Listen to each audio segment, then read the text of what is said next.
néphrotique avec une insuffisance cardiaque, une péricardie constitutive. Au niveau vasculaire, il s'agira d'une insuffisance véno-lymphatique, une maladie variceuse. Au niveau nutritionnel, c'est beaucoup plus avec la malnutrition que le différentiel se fait. Et comme autre cause d'œdème extra-rénal, ça peut être les œdèmes angioneurotiques héréditaires, œdème de Kink, lymphœdèmes congénitaux. Également, d'autres causes rénales d'œdème comme un syndrome néphritique aigu et maladie rénale chronique peuvent être le différentiel d'un syndrome néphrotique. Concernant les étiologies du syndrome néphrotique, nous les avons classées en deux types, congénitales et acquises. Concernant les causes congénitales, nous avons le syndrome néphrotique finlandais, le syndrome d'Alport et l'hyalino-segmentaire focal familial. Concernant les causes acquises, nous avons d'abord des causes primitives et des causes secondaires. Pour parler des causes primitives, il s'agira de la néphrose lipoïdique ou syndrome néphrotique idiopathique, comme on a dit dans le type de description. Nous avons des globulonéphrite extramembraneuses primitives, une hyalino-segmentaire focale, une prolifération mésangiale. Comme causes secondaires, les causes secondaires sont répertoriées dans le tableau que nous voyons.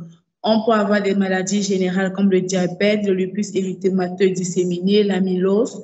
Comme cause infectieuse, on peut avoir l'hépatite B, C, le VIH, le paludisme, la syphilis, la bilharziose, les glomérulonéphrite aiguë post-infectieuse. L'AIGM incriminé sont les streptocoques et les pneumocoques. Comme autre cause acquise secondaire, ça peut être des cancers ou des hémopathies.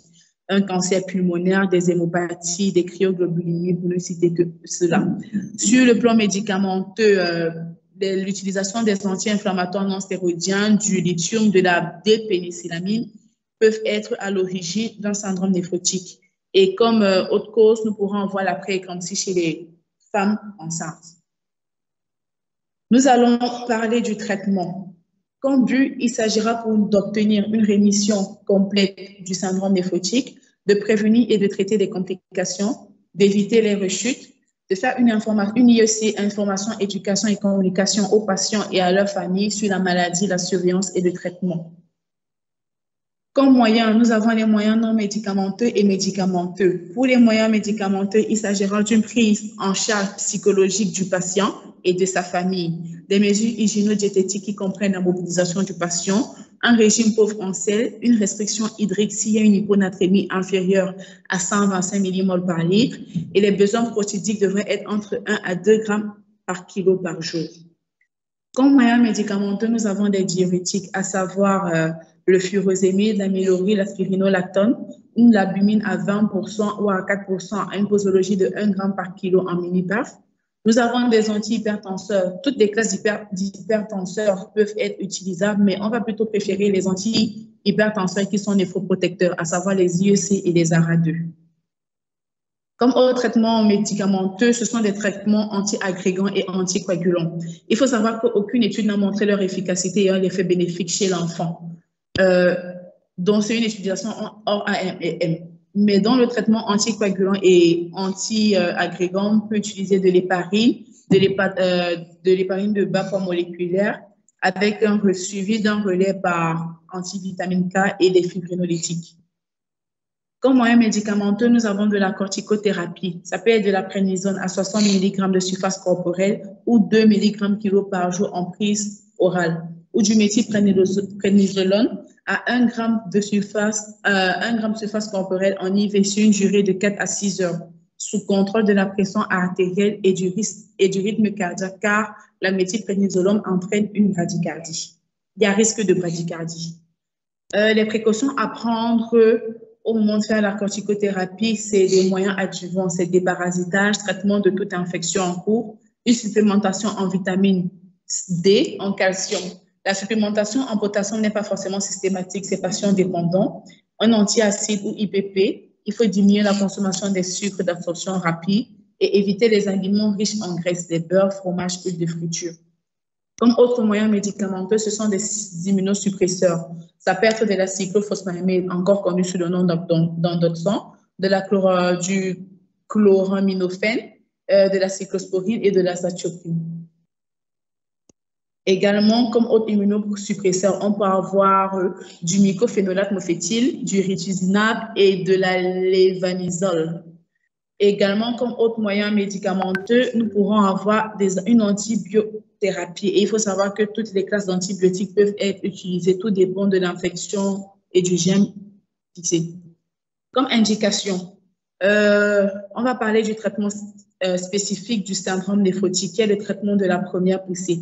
Le traitement d'attaque repose sur la corticothérapie sous forme de prednisone. Comme nom commercial, nous avons le Cortencil à l'exclusion de tout autre corticoïde. La prednisone est donnée à une posologie de 2 mg par kilo par jour le matin, sans dépasser 60 mg par jour, pendant 4 semaines, plus les mesures adjuvantes, comme on l'a cité précédemment, à savoir déparasitage, supplémentation en calcium, vitamine D et IPP.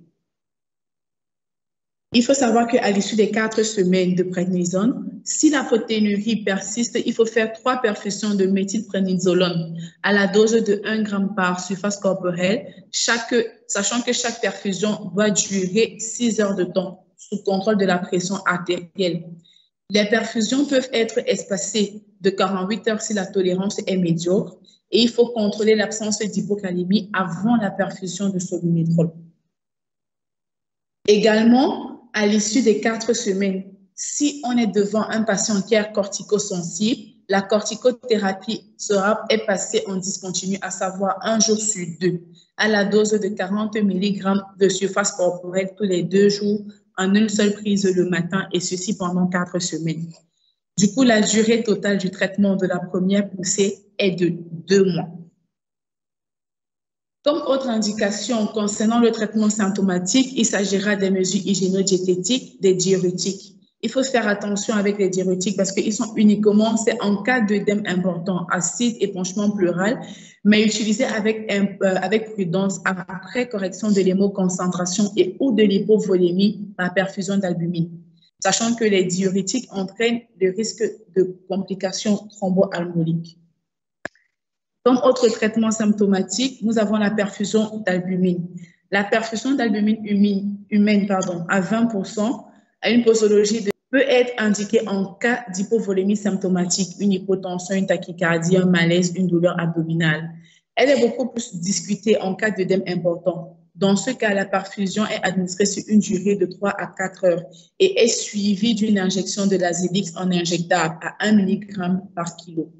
Et dans ce cas, on fait la contrôle de la tension artérielle en permanence et de la